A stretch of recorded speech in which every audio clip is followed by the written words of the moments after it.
기도하시겠습니다. 영화로우신 하나님 아버지 감사드리옵나이다. 주일 예배로 모인 저희들에게 천상의 맑고 깨끗한 신령한 말씀을 들려주시옵소서. 주 예수님 귀하신 이름으로 기도 올리옵나이다. 아멘. 2026년 신년 첫 주일 예배로 모인 여러분들에게 들려드릴 말씀은 잠언 3장의 말씀입니다.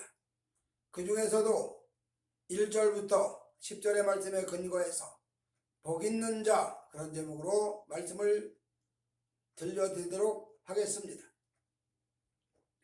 성경은 말씀하기를 복 있는 자는 악인의 길을 쫓지 아니하고 죄인의 길에 서지 아니하고 오만한 자의 자리에 앉지 아니하며 오직 여호와의 법을 즐거워하여 그 율법을 주야로 묵상하는 자다, 그렇게 선포합니다.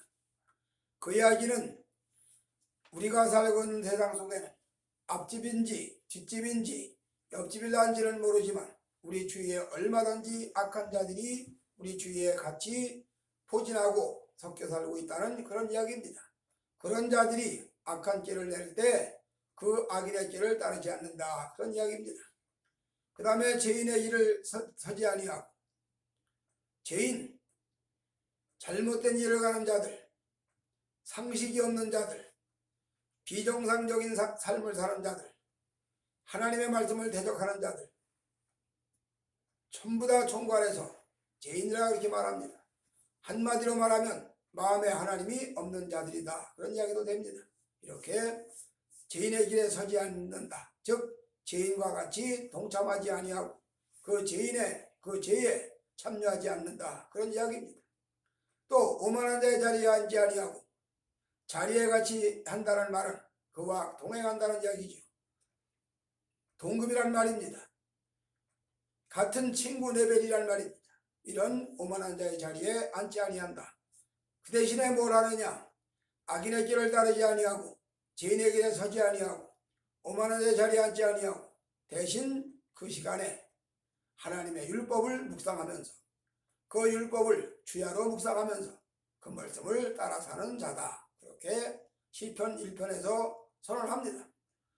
오늘 2026년 신년 첫 주를 맞은 성도 여러분들에게 들려드릴 하나님의 말씀, 잠언 3장 1절부터 10절의 말씀에 근거해서 복 있는 자, 바로 이런 복 있는 자는 악인과 죄인과 오만한 자 상관하지 아니하고 하나님의 말씀과 상관해서 하나님의 말씀을 묵상해서 그 말씀을 따르는 자가 된다, 그런 이야기인데, 아무쪼록 성도 여러분들이 이 말씀에 근거해서 하나님의 말씀을 묵상하고 그 말씀을 주야로 묵상하는, 그래서 실천하는 자들이 되어서 복 있는 자들의 복자리에 참여하시는 성도 여러분들 다 되어지시기를 주님의 이름으로 축복해 드립니다.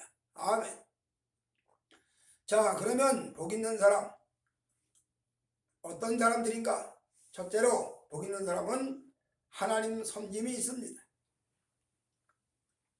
오랜 세월 어느 날 갑자기 하나님을 섬기는 섬김이 생긴 것이 아니고, 또 반대로 하나님을 모르는 무신론도 어느 날 갑자기 생긴 것이 아니라 오랜 역사를 가지고 있습니다. 아담의 자손들, 아담의 아들들 가인과 아벨과 셋, 그 외에도 성경에는 아담의 아들들이 수도 없이 많이 있습니다. 창세기 보면 아담이 900년이 넘도록 살면서 자녀를 낳았다고 그랬으니까 가인과 아벨과 셋 말고도 엄청나게 많은 아들과 딸을 낳았다는 이야기가 됩니다. 다만 성경에 기록된 아들이 셋이란 얘기죠. 바로 아담의 첫아들 가인, 살인자의 시조입니다. 살인자의 원조입니다. 살인의 원조지요. 살인을 했다는 말은 무슨 말이겠어요? 그가 하나님을 믿는 믿음이 없었다는 이야기가 되겠죠. 하나님을 진실로 그 마음에 믿는 믿음이 있는 자라면 살인할 일이 없습니다. 아벨은 하나님을 경외하는 자다. 그리고 아벨은 성경에도, 히브리 성경에도 기록이 되죠. 자, 하나님을 섬긴다. 아벨의 피가 여호와를 찾는다, 말씀을 합니다. 즉 하나님 섬기는 믿음, 이렇게 믿음의 길과 불신앙의 길이 아담의 아들 때부터 이미 시작이 됐다 그런 이야기입니다. 그리고 그 이후에 또 세월이 가서 노아의 아들들 셈과 함과 야벳 세 아들 중에 셈의 계열은 여호와를 섬기는 신앙을 계승해 갑니다. 그러나 함의 계열은 하나님을 모르는 불신앙의 흐름으로 흘러갑니다. 이렇게 똑같은 사람이고 같은 아담의 자손이고 같은 노아의 자손임에도 불구하고 한 계열은 믿음으로 계승을 이어가고 한 계열은 하나님 없는 불신앙으로 살아간다. 무신론으로 살아간다. 그런 이야기입니다. 이렇게 신앙과 불신앙이 무신론이 세상 끝날까지 같이 가는데 오늘 복 있는 사람은 하나님 섬기는 섬김에 참여한다. 그런 이야기입니다. 히브리 성경의 믿음의 사람들의 모습이 기라성 같은 믿음의 사람들이 쫙 나열됩니다. 누구는 이렇게 믿음을 가졌고 누구는 하나님을 섬기느라고 이런 고통을 겪었고 누구는 하나님을 섬기는 특징이 이렇게 나타났고 쫙 이야기합니다. 참으로 놀라운 믿음의 사람의 길을 잘 설명해주고 있는 거죠. 그러면서 그들이 한결같이 공통적으로 말하는 게 뭐냐?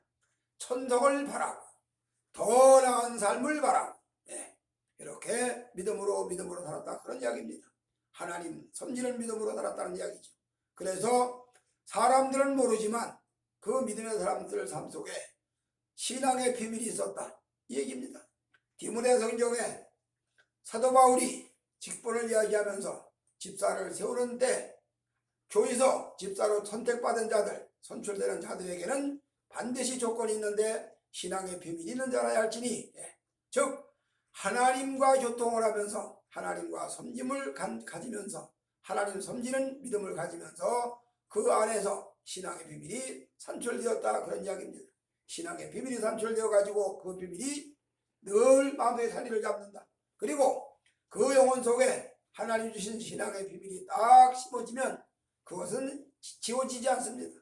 늘 마음에 남습니다. 그리고 하나님이 내게 이런 은혜를 베푸셨지. 하나님이 어느 날 어느 때 나에게 이런 역사를 하셨지. 그렇게 기록을 가지고 이거를 성경에는 옛적 선한 일을 찾아라는 말씀으로 얘기를 합니다. 우리 하나님께서 하나님 섬기는 섬김에는 여러 가지가 많이 나타납니다. 자, 잘 아시는 대로 아브라함이 이삭을 번제로 올려드리는 사건도 나타납니다. 야곱이 부엘세바에서 하나님을 섬겼던 모습. 자, 부엘세바의 사기꾼 하나님을 믿긴 믿어 없는 건 아니야. 그런데 자기 하나님이 아니야. 아버지가 믿는 하나님이지. 그래서 그냥 신앙가정에서 요셉을 말한 모태신앙에서 신앙가정에서 자라나는 사람입니다. 그러다 보니까 자연스럽게 하나님을 믿는 가치를 보여. 그랬던 사람이 그가 바다나람에 가서 종살이를 하고 헤브론에 가서 성자가 됩니다. 이 야곱의 세계 속에서. 그러다 그가 베델에서 아비집을 떠나 바다나람으로 가는 과정에서 하나님을 만납니다. 그리고 그때 그가 고백하기를 자기 아버지의 하나님, 즉 이삭의 하나님, 할아버지 하나님, 아브라함의 하나님인 줄 알았어. 자기와 상관이 없는 줄 알았어. 그런데 바로 그 하나님이 나의 하나님이 되었다는 사건이, 즉 신앙의 AD와 BC로 나눠지는 사건이 일어났다. 그런 이야기입니다. 바로 이렇게 야곱이가 베델 광야에서 하나님 만나는 사건이 일어납니다. 이렇게 하나님 만나는 만남의 사건이 야곱에게 나타나죠. 또 그뿐입니까? 모세는 자, 호렙산에서 여호와의 떨기나무 불 붙는 것을 광경을 목격합니다. 그리고 그 자리에서 여호와의 권리 소명을 받습니다. 하나님의 부름을 받고 이스라엘 백성의 지도자로 두각을 나타냅니다. 이렇게 믿음의 사람들의 각자 다 하나님을 섬기는 섬김의 특징이 있어요. 자주장사 르디아는 하나님을 공경하며 섬기는 특징이 있고, 브리스길라 아굴라 부부는 하나님을 신실히 섬기는, 교회를 잘 섬기는 그런 특징이 있고, 너나 나나 우리 모두가 다 하나님 섬기는 섬김의 특징이 나타난다는 그 말입니다. 이렇게 하나님 섬기는 그 섬김의 특징을 우리는 신앙적으로 뭐라고 말하냐? 한마디로 말해 총괄해서 믿음이라고 말을 합니다. 하나님이 믿음을 선물로 주셨다. 그런 이야기입니다. 그래서 믿음도 하나님 섬김도 내 편에서 시작된 것이 아니라 하나님 편에서 선물로 주셨기 때문에 하나님 편에서 은혜를 베푸셨기 때문에 내게 믿음이 있는 것이고, 그 하나님 주신 선물로 주신 그 믿음을 가지고 믿음으로 전진해 가다 보니까 그것이 나의 믿음이 되고 나의 삶이 되었다는 얘기죠. 그러니 여기서 하나님의 절대주권이라는 개념이 등장합니다. 하나님의 절대주권이라고 하는 믿음이 도출됩니다. 우리 모두가 다 인생길에 하나님 섬김의 삶을 살아야 된다, 그런 이야기입니다. 이런 사람이 바로 복 있는 자다는 이야기입니다. 하나님 안 믿고도 세상에서는 얼마든지 영화를 누리고 살 수가 있습니다. 하나님을 섬기지 않고도 세상에서는 얼마든지 잘 될 수도 있습니다. 그러나 그것은 잠시 잠깐 영화지. 쉽게 말해서 천하영광입니다. 천하영광을 가리켜서 이사야는 이렇게 말합니다. 꽃은 마르고 풀은 마르고 꽃은 시드나 여호와의 말씀은 영원히 있다, 말씀을 선언합니다. 세상 영광은 잠시는 대단한 것 같이 보입니다. 세상 영광은 잠시는 영화롭게 보입니다. 그러나 다 풀이 마르고 꽃이 시드는 것처럼 그 영광은 다 마르고 시드는 날이 찾아온다. 얼마 안 간다, 그 말입니다. 이렇게 불신앙의 하나님 없는 무신론이 영원히 이어질 것 같지만, 그러나 잠시 잠깐이면 끝난다. 그러나 하나님 섬기는 신앙은 어디까지 가느냐? 다니엘 성경의 말로 빌려 말한다면 궁창에 별과 같이 빛나는 역사가 일어난다, 이런 이야기입니다. 이렇게 하나님 섬김이라는 것이 위대한 것이고, 하나님 섬김이라는 것이 이렇게 놀라운 축복이라는 말입니다. 오늘 2026년 신년 첫 주일 예배를 드리는 성도 여러분들에게는 복 있는 자가 되었는데, 복 있는 자가 된 그 기준이 뭐냐? 하나님 섬기는 섬김에 있다, 즉 믿음을 선물로 받았기 때문이라는 이야기입니다. 그 다음에 두 번째로 복 있는 자의 특징, 이웃사랑입니다. 이웃사랑. 사랑을 아무나 합니까? 사랑을 아무나 해요?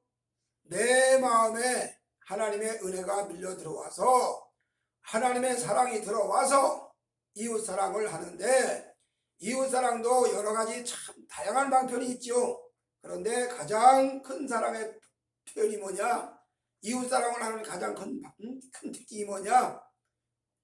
그 영혼을, 하나님 안 믿는 영혼 같으면 그 영혼을 하나님께로 인도하려고 하는, 전도하려고 하는 뜨거운 마음이 있어야 된다, 그런 이야기입니다. 하나님을 잘 믿는 성도들은 성도끼리 서로 교제하고 서로 친교하는 거지요. 그래서 거룩한 공예와 성도가 서로 교통하는 것과 하는 고백처럼 성도끼리 교통을 합니다. 서로 신앙 고백을 서로 나눕니다. 서로 신앙 간증을 나눕니다. 그러면서 나는 하나님께 이런 은혜를 받았어, 나는 하나님이 내게 이런 은혜를 베풀어 주셨어, 이렇게 서로 나누다 보면 공유를 하게 되는 거죠. 그래서 공동체가 형성되는 겁니다. 예수를 믿고 성령이 우리 속에 들어와 계시기 시작을 하면 전도할 마음이 생깁니다. 자, 출애굽기에 보니까, 창세기에 보고 출애굽기에 나타나는 역사를 보면 모세가 내 백성을, 이스라엘 백성을 돌아볼 마음이 생기더니, 즉 전도할 마음이 생겼다, 그런 이야기죠. 주변에 동포들을 향한 뜨거운 마음이 있었다는 이야기죠.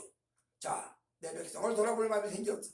그래서 돌아보려고 하다가 그것을 육신의 힘으로, 육신의 혈기로 하려다가 결국 살인자가 되고, 그로 인해서 모세는 미디안 광야로 도망을 쳐야 되는 그런 신세가 되고야 말았습니다. 오늘 그 얘기를 하려고 하는 것이 아니라, 모세가 내 백성을 돌아볼 마음이 생기더니 이걸 주목하려고 하는 겁니다. 자, 전도란 무슨 말이냐? 하나님을 모르는 저 백성들, 하나님을 섬기지 않는 저 백성들을 하나님께로 섬길 수 있도록 전도하려고, 인도하려는 마음이 생긴다, 그런 이야기입니다. 이렇게 전도할 목적이 생기고 인도할 목표가 생기면 그를 전도하기 위해서, 인도해 오기 위해서 그 다음에 방법이 나오겠죠. 어떤 방법을 통해야 되느냐? 그런데 인간의 여러 가지 방법을 다 써도 안 될 건 없고 그것도 다 필요하죠. 그러나 가장 중요한 것은 사랑의 마음입니다. 사랑의 마음. 관심을 베풀어주고 사랑을 베풀어주면 그 마음은 열립니다. 사람의 마음은 오묘하기 때문에 관심 가져주고 사랑 베풀어주면 반드시 열리게 되어 있습니다. 사람의 마음을 억압으로 연다? 불가능합니다. 사람의 마음을 권능으로 연다? 불가능합니다. 되는 것 같이 보이지만 그러나 그건 되는 게 아니고 되는 것처럼 보일 뿐이죠. 사람의 마음을 열 수 있는 유일한 방법은 사랑입니다. 사랑. 측은히 여기고 긍일히 여기고 불쌍히 여기는 그 마음으로, 사랑의 마음으로, 그리고 그런 마음을 가졌는지 안 가졌는지는 너무너무 잘 아는 겁니다. 어떤 고사에 이런 말이 나와요. 사람이 산속에 들어갔는데 새가 와서 그 사람의 어깨에 앉기도 하고 와서 가까이 하고 친구처럼 놀았다. 그래서 집에 와서 내가 산에 갔더니 새가 와서 나한테 이렇게 다정하게 굴었다. 그러니까 그러면 내일 또 가서 그 새 잡아오세요. 그래서 잡아올 마음을 가지고 갔더니 그 다음에는 새가 날아오지 않았다. 즉 새가 잡아갈 마음을 가졌는지 안 가졌는지 너무너무 잘한다는 거지. 마찬가지로 사람을 뜨겁게 사랑하는, 정말 진실로 사랑하는 그 마음은 말하지 않아도 전달된다 그 말입니다. 이렇게 사랑의 마음이 전달되어서 사람 마음을 여는 거지요. 이렇게 사랑의 마음이 전달되어서 마음이 열려야 거기서 전도가 되는 겁니다. 하나님의 능력을 체험하기 전에, 하나님의 은혜를 받기 전에 먼저 하나님 믿는 사람의 사랑이 먼저 요구된다 그런 얘기입니다. 이렇게 이웃사랑이 실천된다. 이것이 복 있는 자다. 그래서 첫째로 위로는 하나님을 섬기는 믿음을 가지고 살고, 두 번째로 이웃사랑을 실천하는 삶을 산다. 즉 믿는 사람의 삶을 보여준다 그 말도 되겠죠. 그래서 믿는 사람이 사랑으로 산다. 사랑으로 살다 보니까 자연스럽게 사람들이 그 주변에 모여들고 자연스럽게 그 사람 주변에 사람들이 형성된다. 인맥이 형성된다. 그래서 그 땅에서도 거대한 사람이, 큰 사람이 될 수 있다. 그런 이야기죠. 오늘 성경에는 여러 가지 이야기가 많이 나오지만 사람이 따르는 이야기도 많이 나타납니다. 아브라함이 집에서 길리온 가병 318명을 데리고 쫓아가서 적들을 처단했다. 그런 얘기가 나오지. 무슨 얘기냐? 사람을 집에서 많이 기르고 있었다. 사람들을 많이 데리고 있었다는 이야기는 그만큼 그 사람의 영향력이 지대하다는 걸 증명하는 거지.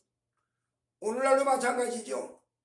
큰 기업이 많은 직원을 월급을 주면서 사람을 쓰고 있습니다.